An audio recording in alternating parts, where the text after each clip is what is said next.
Bonjour à toutes et à tous. Je suis ravie d'être là et puis merci pour l'invitation et je suis ravie d'avoir entendu le débat précédent. Et on va se revoir, David, parce que nous aussi, on a une étude à l'Union sociale. Il faut qu'on croise nos études et c'est super intéressant. Je n'ai pas choisi l'intitulé de mon intervention, mais arrêter de construire une politique antisociale. Je ne suis pas tout à fait sûre de répondre totalement à la question, mais je voudrais quand même vous dire déjà d'où je parle, parce que j'ai un point de vue qui est assez politique, et donc je ne vais pas vous faire une présentation avec que des chiffres ou des cartes, mais vous donner aussi peut-être un peu de sensible. Je suis en effet présidente de l'Union sociale pour l'habitat, c'est la représentation des bailleurs sociaux en France.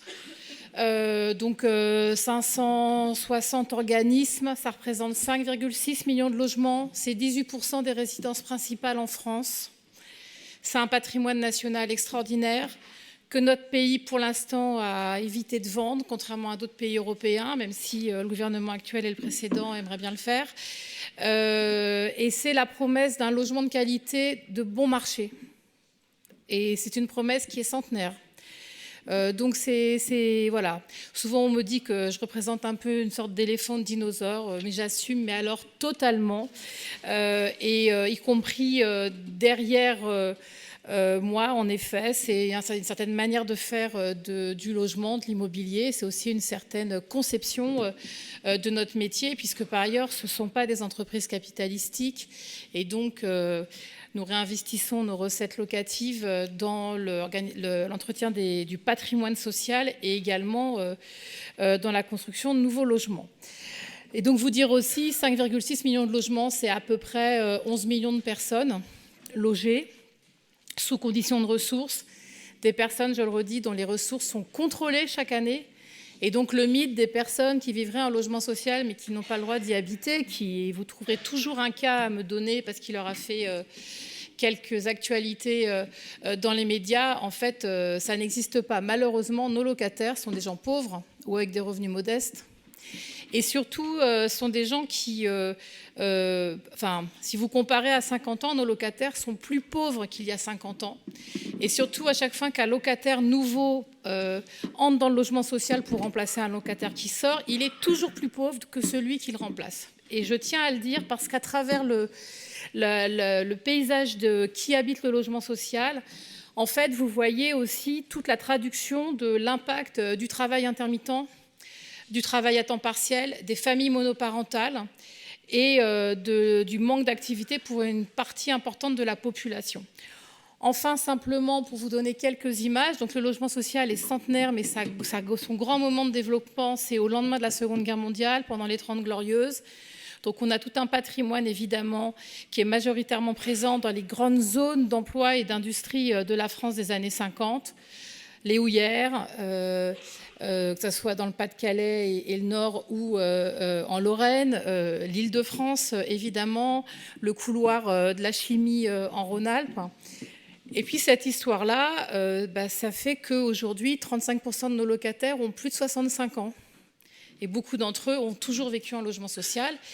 Et s'ils sont restés, ce n'est pas simplement parce qu'ils nous aiment, c'est simplement qu'en fait, ils n'ont jamais eu la capacité financière à avoir un autre parcours.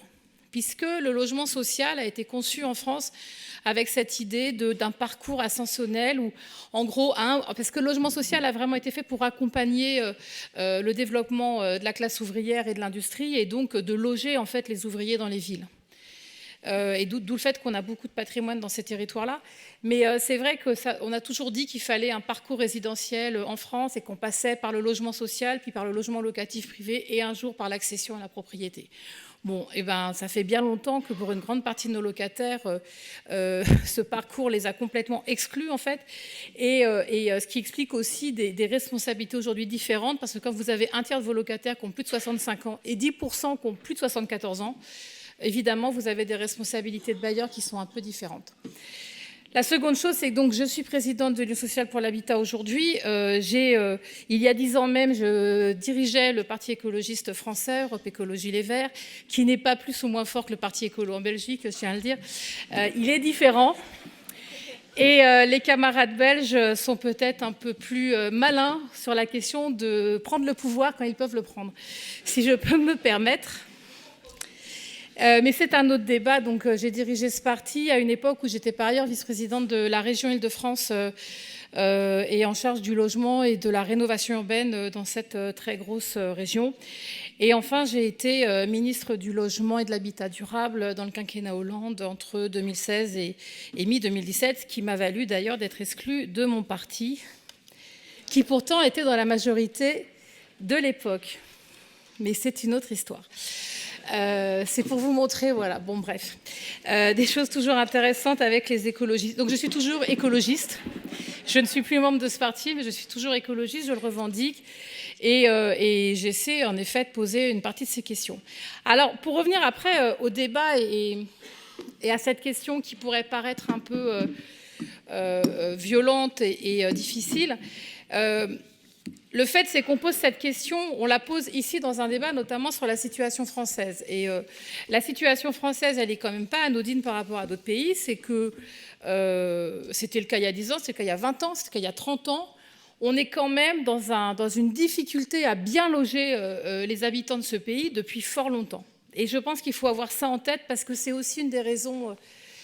en même temps d'une colère très forte de beaucoup d'entre nous dans le milieu du logement, mais aussi le fait qu'on se demande si évidemment, est-ce que nos politiques sont suffisamment efficaces, puisqu'on a un sujet d'absence d'un logement abordable, en tout cas bon marché par rapport aux revenus des Français, des très grosses difficultés à ne pas consacrer plus de 30% de ses revenus à se loger. Et bon, il y a plein d'études que vous pouvez aller voir, notamment celle de la Fondation Abbé Pierre, qui montrent que plus vous êtes pauvre, plus vous consacrez évidemment de revenus à vous loger, et souvent c'est plus de 40% de votre revenu, voire 50%, mais je pense que Pierre y reviendra. Et la seconde chose, c'est que donc on a cette question d'une sorte de recherche constante sur ce logement abordable ou social, enfin c'est d'ailleurs un autre débat. On a des politiques qui ont fait des choix très forts, notamment la loi SRU, dite SRU, qui a maintenant 20 ans, est une loi extrêmement importante, qui a, je le rappelle, en 2000 dit qu'il fallait, dans l'ensemble du territoire national, dans toutes les communes de plus de 3500 habitants, je ne rentre pas trop dans le détail, il fallait qu'il y ait entre 20 et 25% de logements sociaux dans ces territoires. Mais c'est une loi tellement forte, justement, qui est une loi qui vise à un peu rééquilibrer les choses et peut-être stopper des enjeux de ségrégation, que 20 ans plus tard, vous avez quand même de très grosses communes françaises avec des élus importants à leur tête, qui continuent de revendiquer la non-application de la loi, le fait de refuser d'accueillir des publics qu'ils estiment, à qu'ils ne veulent pas les accueillir. Et c'est totalement assumé. Et je pense quand même qu'il faut toujours avoir ça en tête, et cette violence-là, qui est que vous avez des élus de la République, ça a été jusqu'à un président de la République, Nicolas Sarkozy, qui a espéré modifier cette loi, mais qui ont complètement intériorisé le fait que les territoires pouvaient décider de leur spécialisation, accueil de riches, accueil de pauvres, et que donc certains territoires étaient fermés à l'accueil des publics les plus modestes. Et ça, vous ne pouvez pas l'oublier quand vous discutez de la situation suivante. Parce qu'en réalité, la question qui se pose aujourd'hui, elle ne se pose pas de la même manière pour tout le monde. Il y a certes des mouvements, des mobilisations contre des programmes de construction au nom du tout béton, au nom de l'artificialisation, etc. Mais pour beaucoup, le sujet qui se pose derrière, c'est on ne veut pas telle ou telle population qui va venir. Il n'y a jamais eu, pour vous donner un exemple, de mouvement d'habitants contre un programme de construction à la Celle Saint-Cloud, à Sèvres, à Meudon. Enfin, moi, j'en ai pas connaissance. Il n'y en a pas, en fait, dans des villes très, très favorisées. Par contre, juste à côté, dans le 7e arrondissement, et je ne prends pas l'exemple au hasard, il se trouve que dans ma vie de présidente d'un organisme HLM, je suis concernée. Moi, j'ai un programme sur lequel, depuis 10 ans, j'essaie de faire 20 logements sociaux. C'est ça, la vraie vie. Et donc, ce qui est très compliqué aujourd'hui, c'est que, au nom d'impératifs écologistes majeurs, et notamment, très clairement, il y a des enjeux sur lesquels on ne peut pas franchement discuter. Le danger de l'artificialisation qui a été folle en France, les nécessités de renaturer, les nécessités de recréer des espaces pour faire vivre la biodiversité. Donc en fait, pour moi, ça, il n'y a pas de débat. Et c'est pour ça que l'histoire de la ZAN de ce point de vue-là, quel que soit le détail les discussions qu'on peut avoir sur l'écriture du texte législatif, les décrets et tout ça, mais le fait de dire qu'à un moment on doit stopper l'artificialisation nette, ça pour moi il n'y a pas de débat là-dessus. Ce qui est assez troublant aujourd'hui, c'est que à partir de cette conscience très forte qui existe depuis une dizaine d'années sur ces sujets-là, une traduction dans la loi, un développement aussi des collectifs de citoyens qui demandent plus d'informations, plus d'associations aux projets de construction. On a en fait un mouvement très clair, en effet, qui a vraiment augmenté depuis le Covid, qui est pas de construction, pas de béton, et surtout l'idée qu'il n'y aurait pas besoin de construction. Idée défendue jusqu'à l'État, puisque avec Robin on y était, dans les débats sur le Conseil national de la refondation sur le logement, on a eu la représentante du Trésor, donc quelqu'un quand même de très haut niveau, qui est venu dire qu'en effet, il y avait assez de logements en France, que 370 000 logements produits par an étaient suffisants et qu'il ne fallait pas en faire un de plus, voire il fallait continuer à en faire moins, car, et ce que je vous dis n'est pas une fable de ma part, une étude de l'INSEE très sérieuse montre que la démographie étant ce qu'elle est et les projections qui sont faites, dans 28 ans exactement, il n'y aura plus besoin de construire un seul logement en raison de la population actuelle. Donc c'est un débat très très fort en fait aujourd'hui et notamment utilisé par les pouvoirs publics pour justifier une absence de politique ou certains choix politiques et l'idée que finalement il n'y aurait pas de problème et qu'en fait la construction n'est pas un sujet. La difficulté, c'est que quand vous êtes bien logé, quand vous êtes aisé, quand vous êtes héritier et que vous avez un patrimoine, même si c'est difficile, comme aujourd'hui où l'accès au crédit est compliqué pour tout le monde, vous trouverez toujours une solution. Celles et ceux qui n'ont pas de patrimoine, qui n'ont pas de capacité financière au-delà d'un mois de revenus de leur salaire, s'il n'y a pas derrière eux une politique de construction ou de production de logements, parce que par ailleurs le terme construction est un peu compliqué, parce qu'en fait aujourd'hui ce qu'on fait beaucoup c'est on achète des bâtiments qu'on ne va pas démolir, en fait on ne les construit pas, on les réhabilite, on fait ce qu'on appelle des acquisitions-améliorations, mais si vous n'avez pas une politique publique pour ces personnes-là qui n'ont pas de patrimoine, en fait, alors elles vont avoir vraiment une répercussion extrêmement forte et socialement forte, mais économiquement forte sur leur capacité d'habiter. Et donc derrière quand même des sujets d'employabilité, de mobilité, d'éducation et de bien-être. Et donc aujourd'hui, c'est ça le débat, en tout cas, tel qu'il est posé actuellement en France. Et après, on peut discuter de qu'est-ce qu'on doit construire, où on doit construire. Moi, je préfère dire le mot produire, parce qu'il y a beaucoup d'endroits où, en fait, on ne va pas vraiment construire, on va plutôt être sur de la couture urbaine et des enjeux de redensification. Mais en tout cas, il y a Franck Caro aussi qui est là. Mais tout le monde est là aujourd'hui, en fait. J'aurais dû venir dès ce matin pour vous écouter tous. En tout cas, c'est vraiment ça une des difficultés. Et pour aller au bout de ça, ce qui a été très troublant pour moi, qui donc, par ailleurs a eu un passé de militant politique, et donc je me suis j'ai fait beaucoup de débats avec des élus sur lesquels on a des oppositions très fortes. Ce qui est extrêmement troublant, c'est qu'on est passé d'un débat très politique entre élus sur pour ou contre la loi SRU, etc., à vraiment des positionnements, y compris sociétaux, sur il ne faut plus construire. Il faut travailler avec ce qui s'appelle le déjà là. Évidemment, le problème n'est pas de travailler avec le déjà là, c'est de savoir si on ne travaille qu'avec ce qui est déjà là. Et c'est bien la différence, et elle est très importante. Et donc, on a utilisé ces enjeux environnementaux pour, en fait, moi je vous le dis, nourrir, en tout cas c'est mon positionnement, le malthusianisme de beaucoup de personnes qui sont par ailleurs des bien logés. Et je le dis ici parce que dans beaucoup de personnes qui aujourd'hui portent ces idéaux sur l'arrêt de la construction et qui se cachent derrière des points de vue liés à l'environnement. D'une part, il y a beaucoup de gens qui n'ont mais aucune conscience écologiste, et parce que je le sais, parce que j'ai un passé politique, et deuxièmement, qui sont des bien logés. Et la question est de savoir, est-ce que c'est aux bien logés de guider et de décider de l'ensemble en fait, de la politique publique sur l'accès à un logement pour tous. Et je le dis je le fais volontairement de manière assez virulente parce que déjà je suis un peu excédée, en plus la période là me...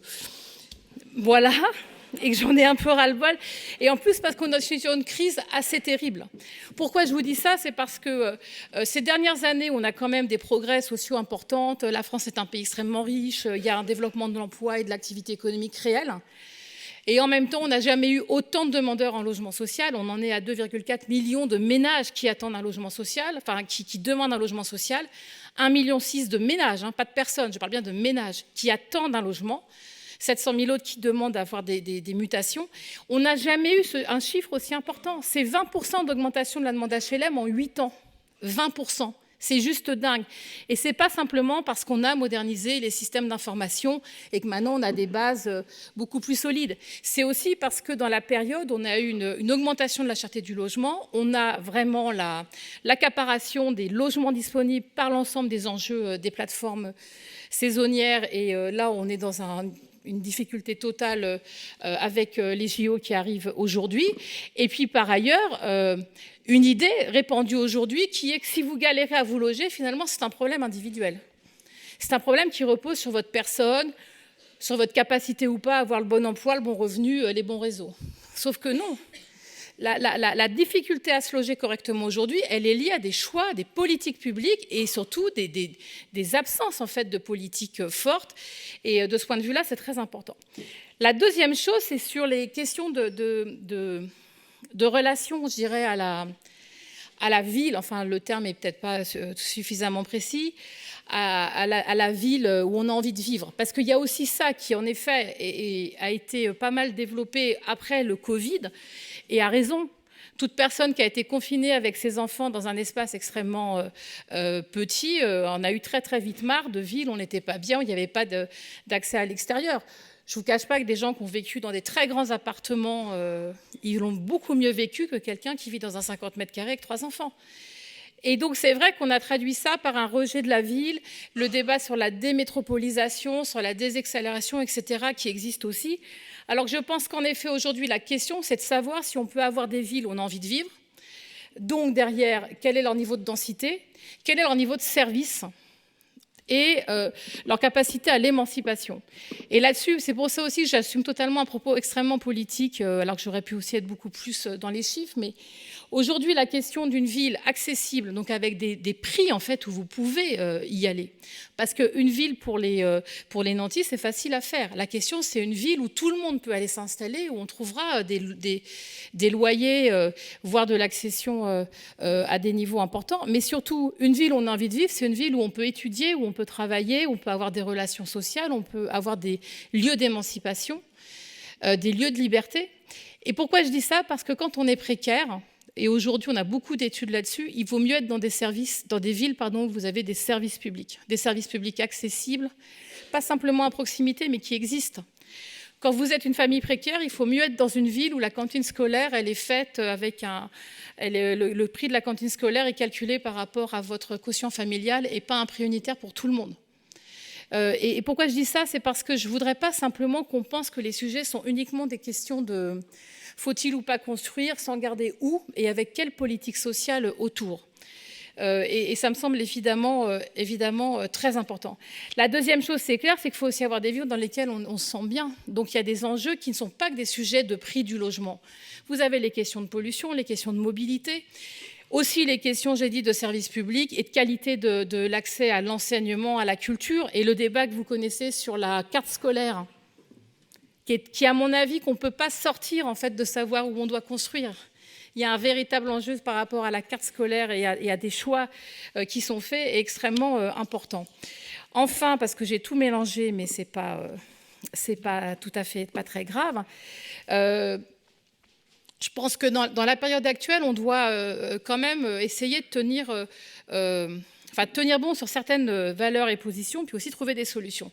La première chose, en effet, c'est qu'on est un certain nombre à essayer de nourrir un peu mieux la question de combien de logements faut-il construire. Enfin, je dirais, moi, plutôt combien de logements faut-il produire. Donc, il y a des études nationales. L'Union sociale pour l'habitat en a produit une pour son congrès HLM l'an passé, où on conclut nous plutôt à 500 000 logements. Et pas juste pour dire « ah, on avait raison », non, parce que c'est une étude que j'ai commandée, mais que je n'ai pas du tout orientée.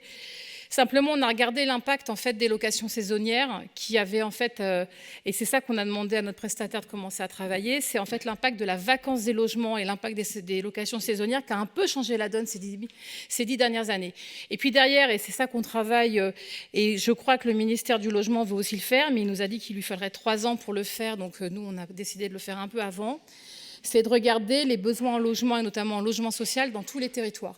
Et donc, en effet, on a commencé à regarder des études à l'échelle des agglomérations pour voir en fait ce qui revient dans ces agglomérations avec des indices de pression, de mobilité, pour aussi voir les réels besoins. Parce qu'en effet, on nous dit tous qu'on construit assez de logements par rapport aux données, sauf que n'importe qui se balade en France verra tous les jours, chaque jour, quelqu'un vous parler de ses problèmes de logement et de difficultés à trouver un logement disponible dans tous les territoires.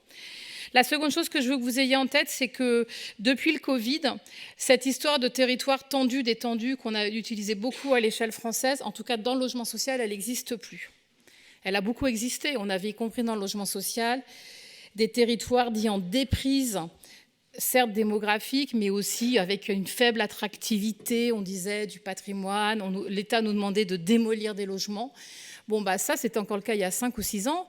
On a même une commission dite des territoires détendus à l'Union sociale pour l'habitat. Aujourd'hui, territoire détendu ou pas, on n'a aucune vacance de logement. Et ça, c'est significatif. C'est-à-dire que même des territoires qui étaient considérés comme étant, ne répondant pas vraiment aux besoins de la population, aujourd'hui, on n'a pas un seul logement de libre. Et ça doit évidemment nous se demander ce qu'on va faire, y compris dans ces territoires où vraiment les élus, eux, étaient partis sur un schéma en fait, où il n'y aurait plus besoin de logements sociaux à terme. Enfin, vous dire que produire du logement, c'est parfois construire, et moi je l'assume totalement, et y compris pour densifier, y compris pour utiliser des friches polluées, parce que des friches, on en a beaucoup. Notre histoire industrielle est telle qu'en fait, si simplement on regarde tout ce qui est le foncier dit artificialisé, et je rappelle que le foncier dit artificialisé, c'est pas, il y a des fonciers naturels qui sont artificialisés. Donc, en fait, c'est très très vaste. On a des capacités à faire énormes aujourd'hui. Simplement, ça coûte très cher, c'est plus complexe et c'est plus long. Mais je veux dire par là qu'aujourd'hui, on n'est pas bloqué là-dedans et qu'il faut qu'on y aille. Et puis par ailleurs, on a tous ces enjeux sur les questions, en effet, quand même, de réhabilitation, de changement d'usage des bâtiments existants. Nous, on a inventé un concept, on ne l'a pas inventé, c'est juste que j'ai enfin obtenu qu'on applique au logement social le concept de la seconde vie, c'est-à-dire qu'on va... j'ai enfin réussi à obtenir d'avoir des aides de l'État où, en fait, sur des logements anciennement existants, on puisse, en fait, complètement les désosser, ce que tout le monde fait dans l'immobilier de bureau, et que ça soit du logement qui est considéré comme du logement neuf, même s'il a déjà 50 ans d'existence, selon un cahier des charges où en fait on réinvestit tellement dans le bâtiment que on en fait une seconde vie. Ça paraît très simple comme ça, totalement évident. J'ai mis 3 ans à obtenir 2 prêts. Et évidemment, c'est aussi au nom de la décarbonation qu'on souhaite le faire, parce que malgré tout, ça nous évite des émissions carbone liées aux démolitions extrêmement fortes. Je vais le dire aussi très, très simplement. Quand vous faites de la réhabilitation à la place de la démolition aujourd'hui, ça vous permet une seule chose, c'est que vous n'avez pas de remise en cause de la surface que vous allez pouvoir construire et que donc vous n'allez pas être stoppé par des collectifs d'habitants qui ne veulent pas de logement social là où vous en avez. Vous pourrez me dire que j'exagère, mais en fait, j'exagère pas du tout. Et c'est aussi pour ça, en fait, que nous, dans notre secteur, on commence à travailler plus sur ces enjeux de reconstruction, réhabilitation, rénovation. C'est parce qu'en fait, tous nos programmes sont attaqués, tous, franchement tous. Et quand ils ne le sont pas, c'est juste que les gens n'ont pas vu, en fait, qu'on faisait un programme de logement social. Alors mais c'est extrêmement lourd en fait, parce que ça veut dire aussi quelque chose quand même, quand vous avez constamment des collectifs de citoyens ou des collectifs soutenus par les élus, mais dits citoyens, qui s'attaquent à toutes les programmations de logement social. C'est un peu moins vrai sur les programmations de logement privé.